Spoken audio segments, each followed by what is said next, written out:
I can't believe that recently I lived out not one, but two photographic dreams, documenting the legendary gauchos and exploring the wildlife in the incredible Esteros de Liberá, Argentina's answer to the Pantanal. But there's a twist.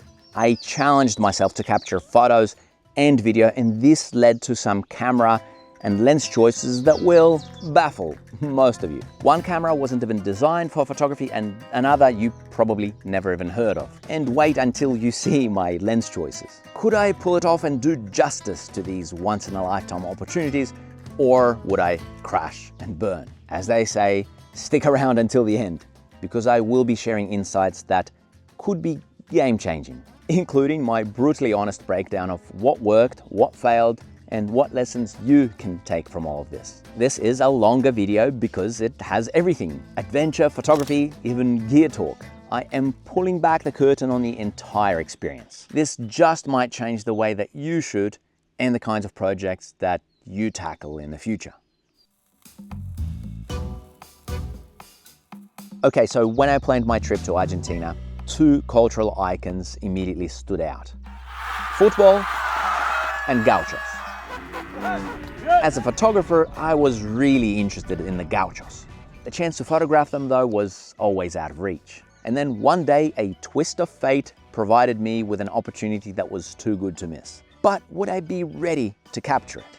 While traveling through Corrientes, a region rich in gaucho culture, I got sick. While recovering at a small hotel in this town, I got to know the owner of this hotel and jokingly asked if she knew any gauchos that I could photograph. Surprisingly, she did. Her friend managed an estancia, basically a ranch. The next morning, still not fully recovered, but too excited to care really, I arrive at the ranch, ready to dive into my dream experience. La actividad de campo se inicia ya por los 16, 17 años, uno ya empieza ya a laburar en el campo y bueno, es toda una vida en el campo y esto es que nos lleva a ser uno, como dicen todos, ¿no? El mencho de campo.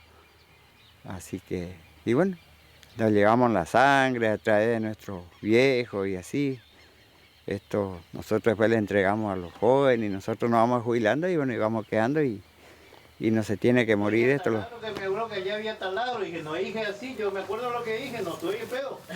My original plan was to do all of the video work and the interviews with the Sony a7S III and the 24-105 f4 Sony lens. For stills, I planned to use the Sony a7 III with my favorite travel photography lens, the Sony 35mm f1.8.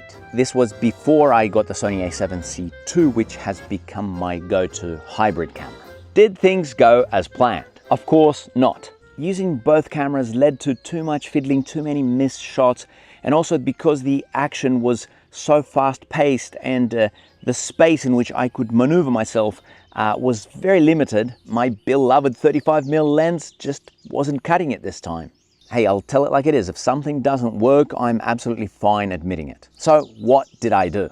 In the end, I shot both photos and video with the Sony a7S III and I stuck with the 24-105mm lens the whole way. But what? That camera wasn't even meant for photography. And the lens, an f4? Well, that's why I made this video, to talk about the practical side and not just the specs and the numbers. Anyway, I want to show you some work and life on the estancia, the ranch, and I'll share some things that I've learned from this experience. This video will be very interesting and highly educational for many of you. For a while now, I've been battling with this idea of what I should focus on more, stills or video. And I've tried combining the two on a few different shoots. I think this one maybe worked out the best out of all of my experiments so far. Esto es un cuero de, puede ser ciervo, de vaca, ternero. ¿Y para qué sirve esto? Esto para tirar lazo. Ajá. Cuando uno laza, se arrima por él y... ¿Y los zapatos o son botas? No, loneta. Ajá. Lonetas hay el que usa tipo bota y hay el que usa tipo así. Nosotros, por ejemplo, le envolvemos nomás. Todo le envolvemos por la pierna. Te cubre de los mosquitos, te cubre del monte. Todo van cubriendo. In case you're interested, I use this Rode Video Mic NT-G. Not sponsored, just sharing. It's really great for recording a backup track for when things get too loud and too distorted, and it saved me a few times because there was a lot of loud mooing and a lot of really loud machinery noise. Ya salí complicado. Bueno, listo. No. Estoy saliendo y me llama mi ex mujer que mi hija volcó el auto cuando estaba saliendo a las 6 de la mañana. Así que... Pero bueno, gracias a Dios está bien. ¿Está bien? Eso es lo importante. Se golpeó un poco. El material se recupera. Bueno. Pero sí, por eso que tardé más. Sí, no, está. Pero complicado. So this guy's a vet, and one of the awesome things about video is that you can capture this kind of interaction. Details like these can really bring people's worlds to life. ¿Qué le falta a usted? Nada. ¿Trabajar? Le falta la factura. La facturita. La factura paramos. The gauchos round up and herd the cattle through this enclosure.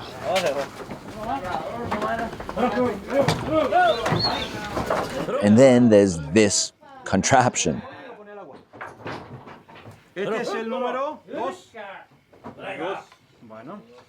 It captures the animal and allows the vet to take samples. Today they're taking blood and measuring the bull's balls. Dani tiene al lado la pancita. Y tocale, si ves un huevo medio blando, avísame y yo lo busco. Bueno. ¿Sí? Bien. There's a lot going on in some of these scenes. It might be obvious to some, yet for me, this was a powerful reminder of how effective video is for documenting evolving, moving scenes, action. Photography cannot do the same.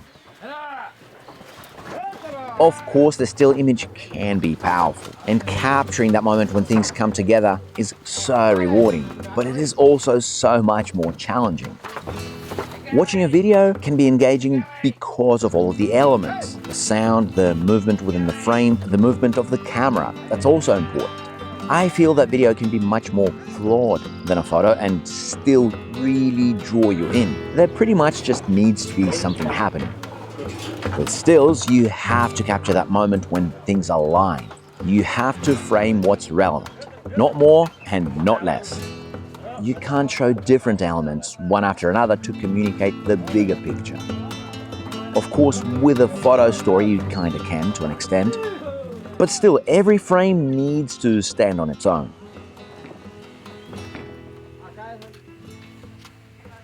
Also, not everything makes for an interesting photo or a photo that matches the impact of a video. For example, this is a decent photo of the gauchos herding the bulls through, but then compare it to the video with all of the movement and all of the sounds. It's just so much more impactful.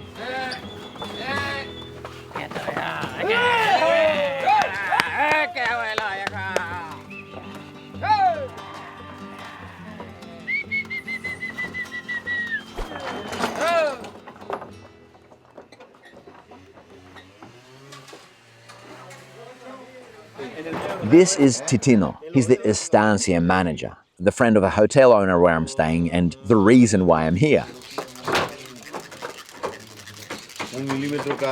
Titino shared some historical background about the native Guarani culture and the language of the region. Acá, Loreto es un pueblo guaraní, donde está vos parando. El origen de la lengua guaraní acá es por los indios guaraníes que vivieron en la región.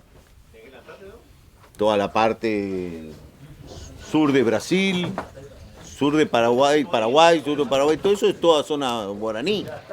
I love these casual kinds of interviews. People feel at ease. They share as much or as little as they want. Y para no meter en otro toro, si está infectado este toro, Sí. se le mata con este. I definitely want to explore this more in the future. The right questions can really uncover fascinating layers to the stories of the people that you film.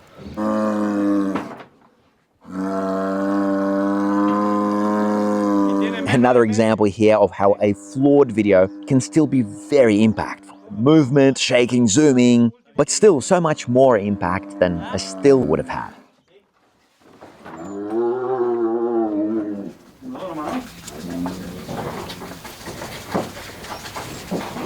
Right around the hottest point of the day, everyone takes a break. The customary Argentinian siesta. The gauchos ride off to their nearby homes for a little while.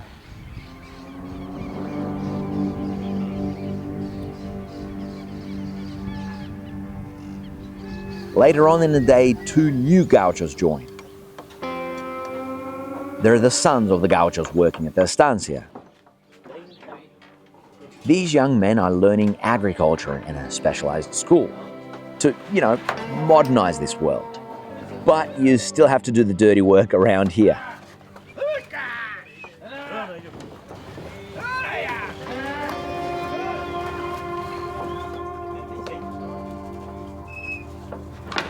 The sun starts to set and the scene is backlit with golden light. It all looks so cinematic.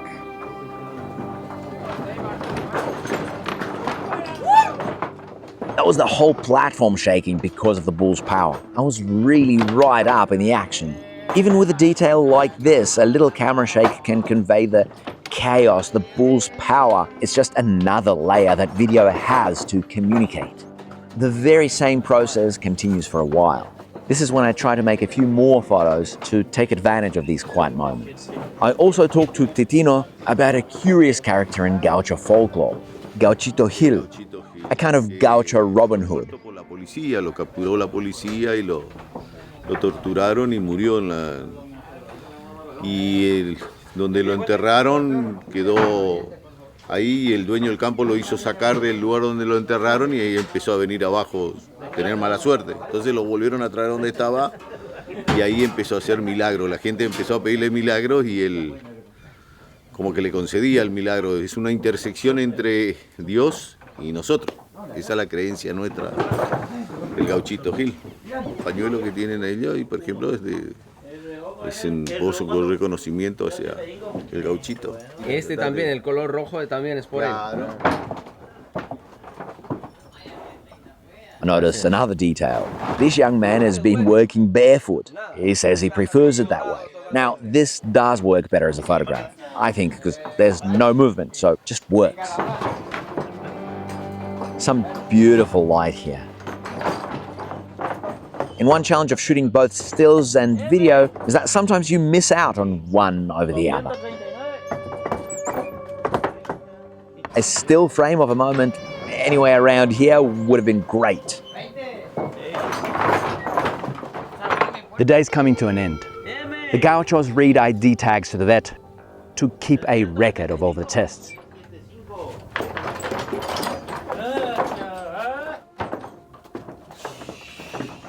Eso llevamos al laboratorio y después de unos 10 días más o menos están los resultados. ¿Vos no necesitas esto de nosotros? No, ese no.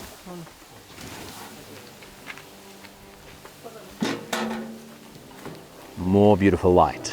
The gauchos herd the cattle out of the enclosure to get them back to their regular lives of grazing in the pastures. There was a lot of potential for some great photos here, but the moment passed so quickly.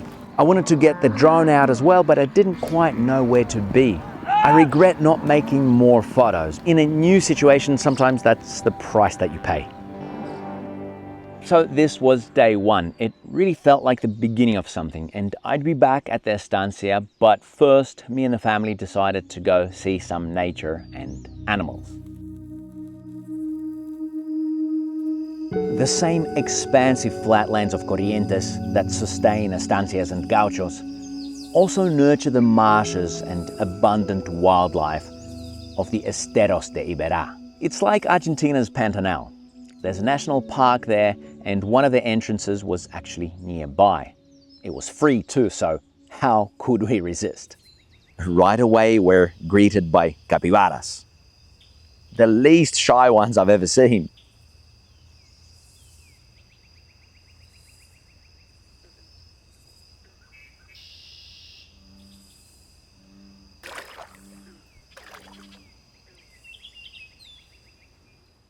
Now, I am not a wildlife photographer. I don't really even have the gear for it. What I'm showing you here so far was also shot on the Sony a7S III and that 24-105mm lens. An important detail though, you can see that this was one place where you can get unusually close to the animals.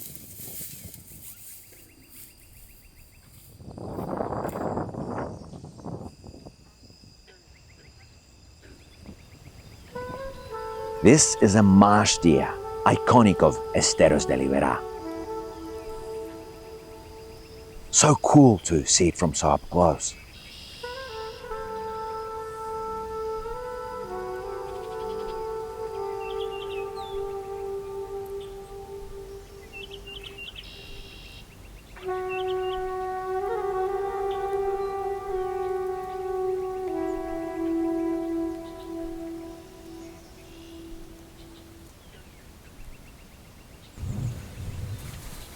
Capybaras everywhere. Mia's kind of obsessed with them.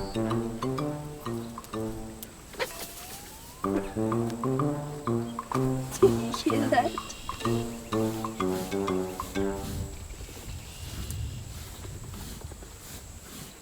It's almost like it's pumping.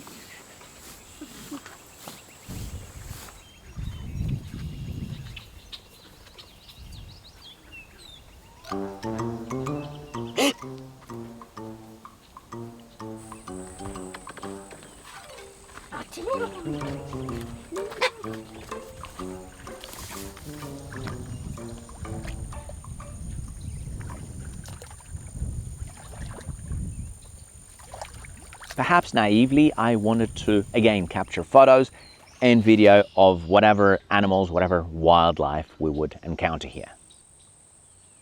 We move towards the river. More animals here. I did mention that there was another camera kit which I used. This is it, the Panasonic Lumix G9, very old in camera years, and this 45-200 or the 90-400 equivalent lens. Yes, you heard that right. This relatively small kit gives me a maximum reach of 400mm. That's the beauty of the Micro Four Thirds system. Shitty autofocus, especially for video and fast action stuff, but still very capable, and it is very compact for what it is.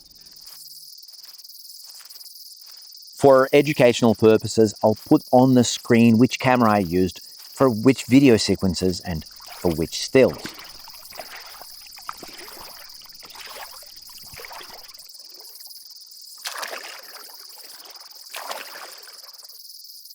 There were loads of caimans around. You want to pet it, Mia? No. Come on. Just pet its tail. Just a teeny bit. They might look like crocodiles or alligators, but they're not the same. Get close and they'll likely swim off rather than get aggressive.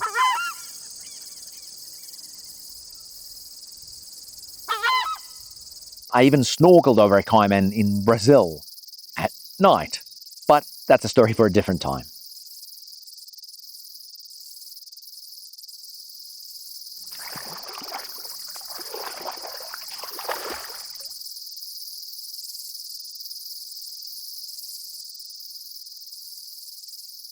You can see from the footage and the photos that the quality of the G9 and the 90-400 equivalent lens is pretty good. In fact, I challenge you to tell me that you can see any difference between this and the full-frame camera footage.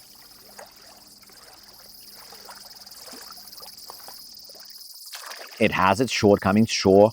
The autofocus is useless in video and when you're shooting fast movement or action, but still, for many situations, for the kinds of situations that you're seeing now, this setup works. It's just fine. You can also shoot manual focus, or you can set the focus once and then lock it, which is what I did for these scenes. For someone who rarely shoots wildlife, this is a great, quite small, and a very economical setup.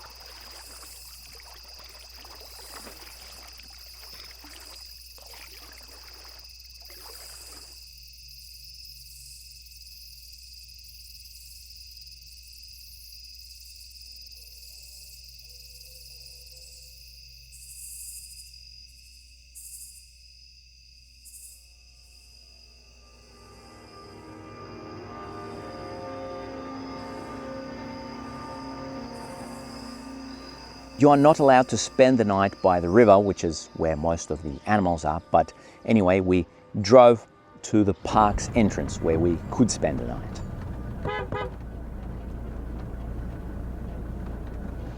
More photo opportunities on the way. Danger capybaras. They're all along the road and you really gotta let them know that you're coming or they don't even care about moving.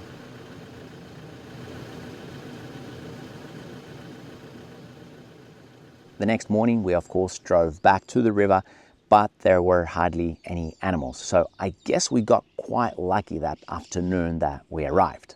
It was unbearably hot and the mosquitoes were eating us alive. So considering that there were no animals, mosquitoes, heat, we didn't stick around. Ended up spending just a few hours at this amazing place, but I'm pretty happy with what I got in the limited time and of course the experience itself.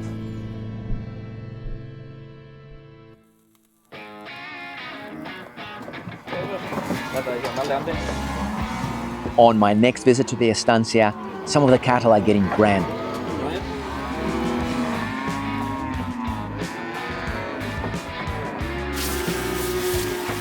Having photographed all kinds of subjects over the years, I am still surprised by how some of the most unexpected, even weird scenes are frequently the most photogenic. There's so much visual drama here in the way that the smoke interacts with the light.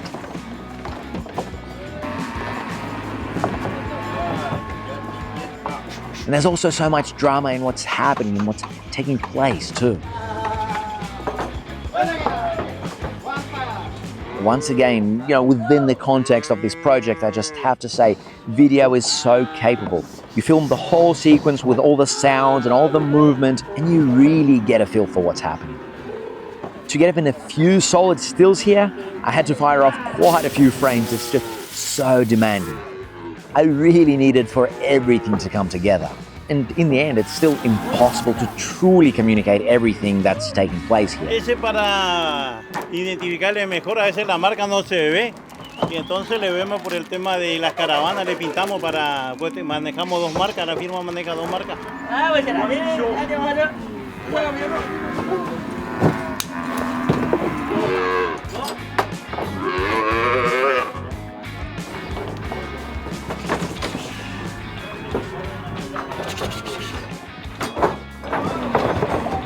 On this, my second day, I feel much more comfortable shooting here. I'm being more strategic, I'm changing angles, and I'm trying to think at least a little bit of how I will edit all this footage.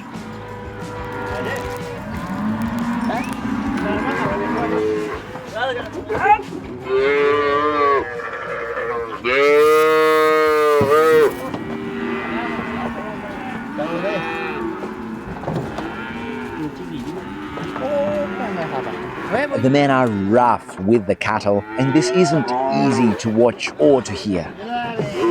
By comparison, the photos almost feel like a toned down version of what's happening.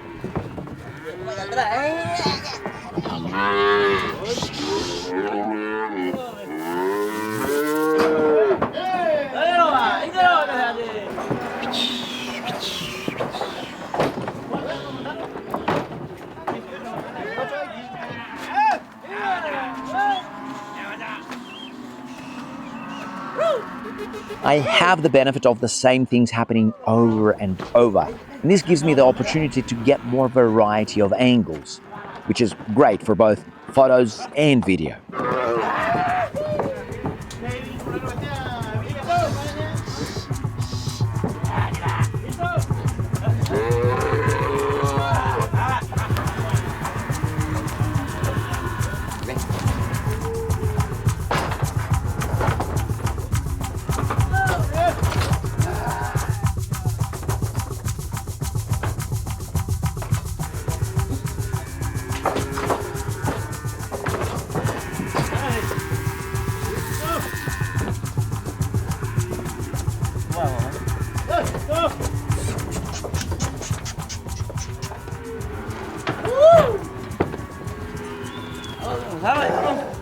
Sacamos con la hembra. Sacó la, ¿ves? Tibia no.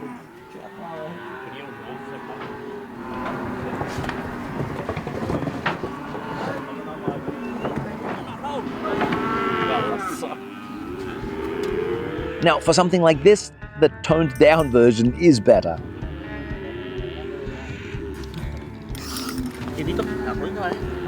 The bull calves are getting castrated.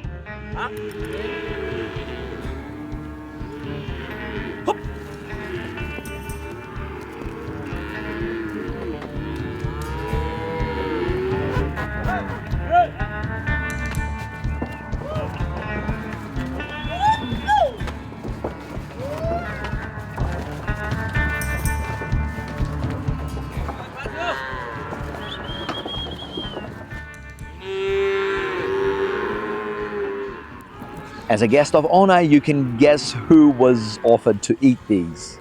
Hey, don't judge. Weird texture, but good taste.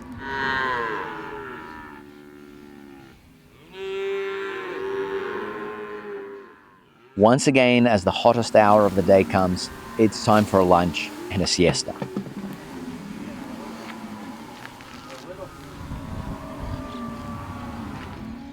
Since I interacted a little with the gauchos, they're sort of starting to acknowledge me a little more. And some are starting to look at the camera, which I must avoid at all costs.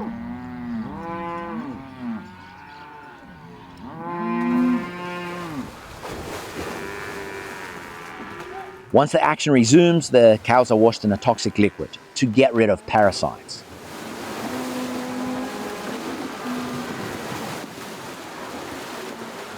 This whole ordeal isn't very photogenic, and it's not particularly interesting for video either.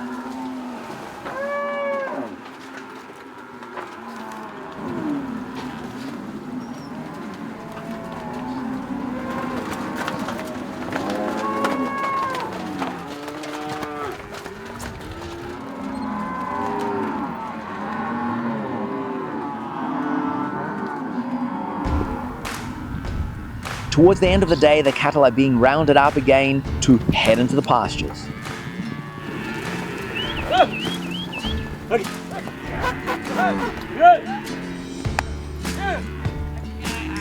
Dynamic action scenes like these with lots of movement, they're really hard to film and probably even harder to photograph.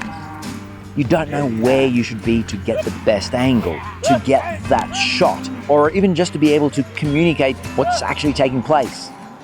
You have to rely purely on your instincts.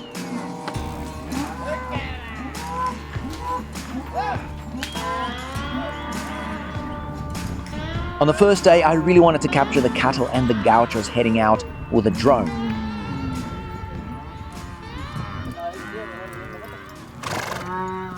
But I wasn't prepared. I didn't really know what was happening, and by the time that I kind of understood, it was too late.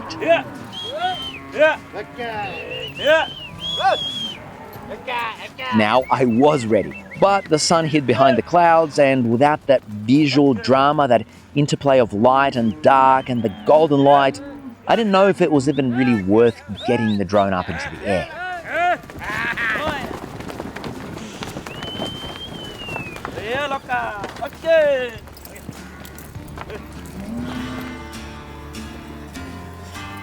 Waiting, hoping, and shooting from the ground, it really looked like this wasn't going to be my day.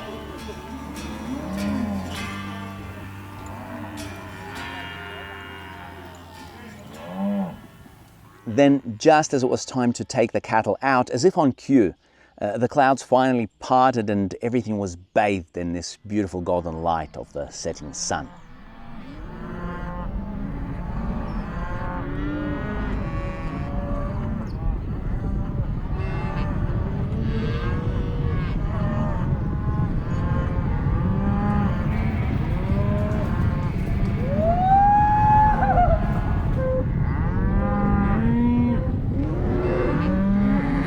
As always, getting that perspective from up above allows you to really see and to understand the scale of everything.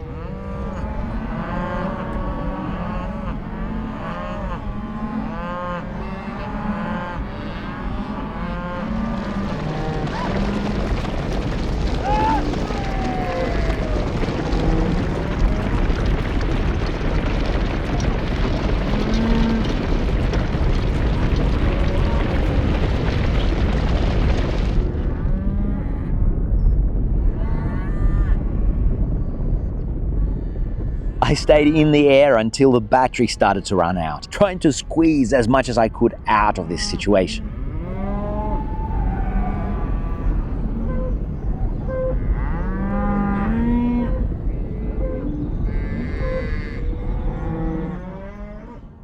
So that was it. I had an amazing time there with the gauchos. And I even rode a horse, believe it or not, for the first time in my life. Been on a camel before, never on a horse. It was a little nerve-wracking, but fun. The whole experience reminded me why I love the kinds of moments that I had while being there with the gauchos. Even if these moments are not like overly dramatic, they do push you out of your comfort zone in different ways. And you learn, sometimes a little, sometimes a lot, and it all adds up to your overall perspective of the world. Once again, I was reminded why I love this kind of photography above anything else. It is the perfect gateway to other cultures and to fascinating worlds which are outside of our own. I know many of you were waiting for this part. Let's talk in some depth about my unusual, or some might even say wrong, camera or kit choices. Hopefully you've watched the earlier parts of the video so that you know what I'm referring to. Let's start with the Sony a7S III, a camera that, although it's 4 or 5 years old, is still incredible and is still second to none when it comes to video. This whole project was shot before I got the Sony a7C II. If I had that, I probably would have used it as a hybrid camera, but still, when it comes to video, this is my go-to. The lens that I used, the 24-105, was a somewhat unusual choice for me, and I'm sure quite a surprising choice for many of you. Mainly because of the f4 aperture, you don't get the same shallow depth of field as you would get with something like an f2.8, but as you've seen in the videos, it worked. It gave me the reach I needed and let me get up close while still achieving a blurred background when zoomed in. With run and gun style video of real life, where the action is unpredictable, where it's quite fast, as was the case with the gauchos, it's really quite crucial to have an all-in-one setup. You don't want to end up with a situation where, you're missing a moment, missing a shot, or you have dust all over your sensor because you had to constantly change lenses. The lack of really shallow depth of field isn't as noticeable in video because the constant movement naturally separates the subject from the background. For photography though, shallow depth of field can be more impactful. That said, using an f4 lens forced me to be more deliberate with my compositions. In this setting I managed just fine. The backgrounds weren't too busy. In a more chaotic environment it might have been different, but for this project the f4 did just fine. Now let's address the elephant in the room, the 12 megapixel sensor. You saw the photographs, but I wasn't zooming into the details. So, was it enough? Like many things, the answer depends on the nuances, on how you use the camera. For most situations, the 12 megapixels were fine, especially since I didn't need to crop much with the lens's pretty wide zoom range. But if I'd needed to crop more than 10 or 15%, then the limitations of the resolution would have been more noticeable. Would I prefer more megapixels just in case? Absolutely, that's why I got the Sony a7C II, so that I could get great video and high resolution stills with one single camera. For this project, the Sony a7S III worked, though the megapixel count left very little margin for error. Now about my other unusual choice, the Panasonic Lumix G9. I've already shared some thoughts about it, but let me kind of summarize. It is an older camera, it is still incredibly capable. With a 21 megapixel sensor, unless you're cropping heavily or not paying attention to composition, this resolution is plenty for 99.9% of the people out there. The combination of this camera with the 90-400 equivalent lens is fantastic. It is relatively compact but offers incredible range. But yes, the autofocus does not hold up in this day and age. No sugarcoating it. Is it still usable? Absolutely. It just takes some adjustment time and you need to learn how to use manual focus, but that's more for video. Does this kind of kit add value to a project? For me, as an occasional wildlife photographer who sometimes needs that extra reach to complement my main work, definitely. It's small, it's affordable, and it does open up new opportunities where you need more reach. However, if wildlife photography is your primary focus, then no, this camera is not for you. But if you dabble like I do, or if you occasionally need the longer reach, then this is a fantastic choice, especially if you can find it secondhand for a great price somewhere. You've probably caught on to this already as I hinted at it throughout the video, but a big realization for me, or more like a big confirmation, was that when it comes to documenting action or crafting stories with depth and layers, video just has a huge edge over photography. The sound, the movement, the nuances in body language, how people interact, talk, video captures it all in a way that photography simply cannot. That's why I've been experimenting so much with video over the past few years. And I do think that there is something potentially special in combining the two mediums. The challenge is finding the right balance where video and photos complement each other.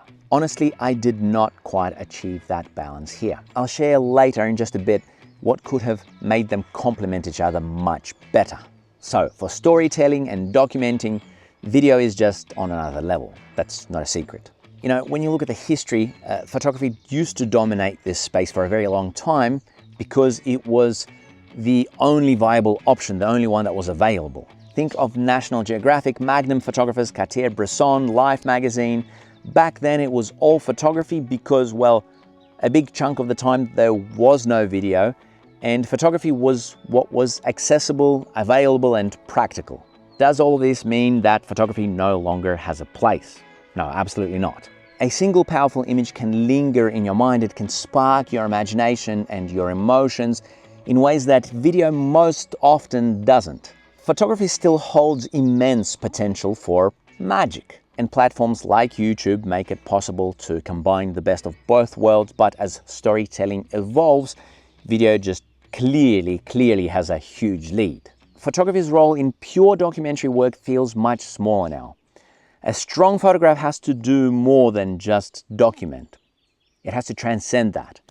That's actually the reason why I made my course, The Ultimate Guide to Amazing Photos, because I want to show you how to create photos that transcend just showing, just documenting. You can, of course, find the link to it in the description if you're interested. You could say that this entire project was an unexpected surprise, a real experiment. I am quite happy with how the videos turned out. It's incredible what you can achieve with just one camera and one microphone. Now, what I made in 𝗧𝗯𝗹𝗲, I just want to get it right out of the way. That was fun. I had zero expectations. I just wanted to dabble in nature and wildlife photography. So it is what it is. The gauchos, a little bit different. I'm going to be much more critical on myself. There are a few solid shots, but not enough variety to make it a complete photo project. I could maybe pass it off as that, but I just don't think that it's worth going there. The video side. Not enough material for a short film, no clear purpose or direction, and actually that's okay. It was always meant to be an experiment. But I just need to be honest with myself and with all of you as far as what I've actually ended up with. And honestly, at first, I wasn't even sure what to do with all of the footage. But I realized that talking about the process and showing the moments, the interactions, that could be interesting enough. I figured that the camera talk might attract some viewers too.